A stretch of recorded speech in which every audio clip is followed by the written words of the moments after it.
હાલો હાય weavers, કેમ છો? મજામાં? આજે આપણે બનાવશું ચિકન કોફતા.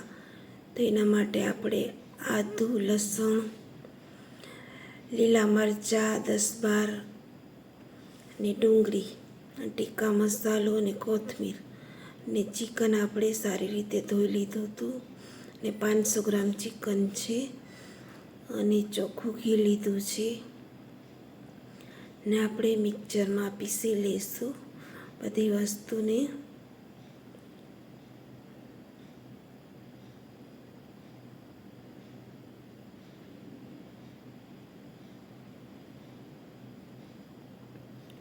કોથમીર, ટીકા મસાલો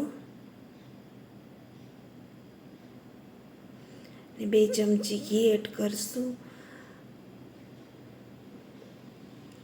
આપણે આમાં બેસન કે કાંઈ એડ નથી કરવાનું, તોય મસ્ત બનશે અને છૂટાઈ નહીં પડે. તો આ રીતે તમે બનાવજો કોફતા. ને આપણે બધોય મસાલો પીસાઈ ગયો છે, ચિકન ને બધુંય. ને આપણે એક બાજુ તેલ ગરમ મૂકી દીધું છે ને હવે આપણે એના કોફતા આ રીતે એડ કરી દઈશું. કોઈ વારવા નાખી નથી.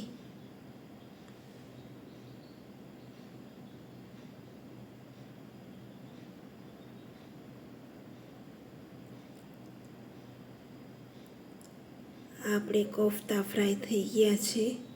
હવે આપણે કાઢી લઈ અને આ રીતે બધાય કોફતાને તળી લઈશું.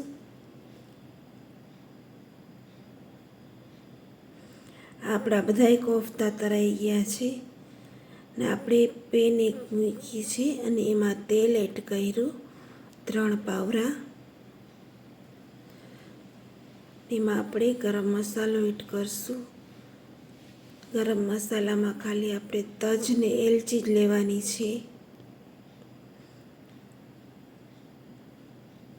ને એક નાનું મીડિયમ સાઇઝનું બાઉલ એક ડુંગળી એડ કરવાની છે, મોટી મોટી ચોપ કરીને.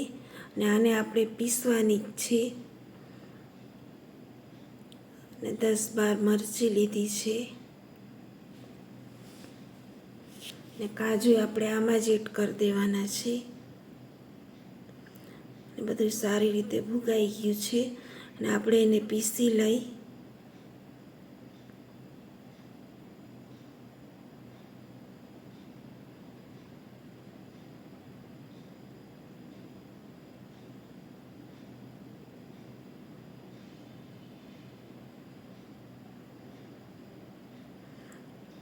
ને આપણા મસાલા પીસાઈ ગયા છે ને હવે આપણે આમાં એડ કરી દઈ પેનમાં.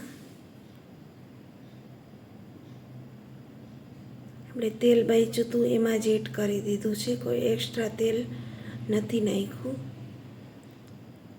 ને આપણે 130 ગ્રામ મલાઈ એડ કરશું.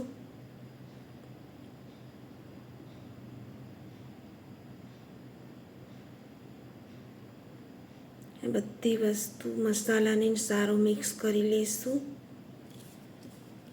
ટીકા મસાલા એડ કરી દઈ.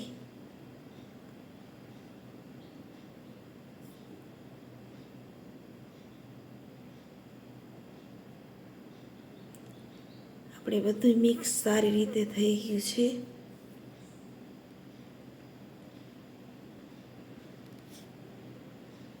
આદુ લસણની પેસ્ટ 1 ચમચી અને આપણે સારી રીતે મસાલાને ભૂગાવા દઈશું.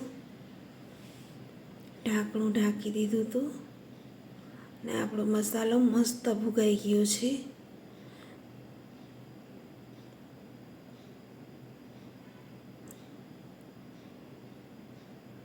હવે આપણે એમાં કોફતા એડ કરી દઈ.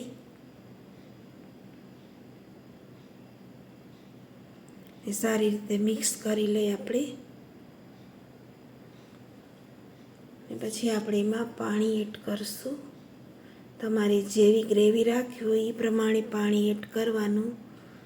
થીક રાખવી હોય તો ઓછું.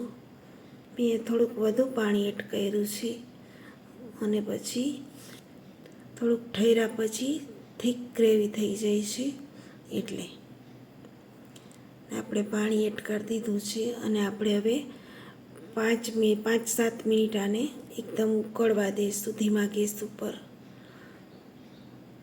તો આપણા ચિકન કોફતા મસ્ત પાકી ગયા છે અને ગેસે ઓફ કરી દીધો છે. અને આનાથી કોથમીર એડ કરશું અને આપણે સર્વ કરી લઈ. આ રીતે ચિકન કોફતા બનાવજો, બહુ ટેસ્ટી બને છે. અને મારી ચેનલને લાઈક સબસ્ક્રાઈબ કરજો.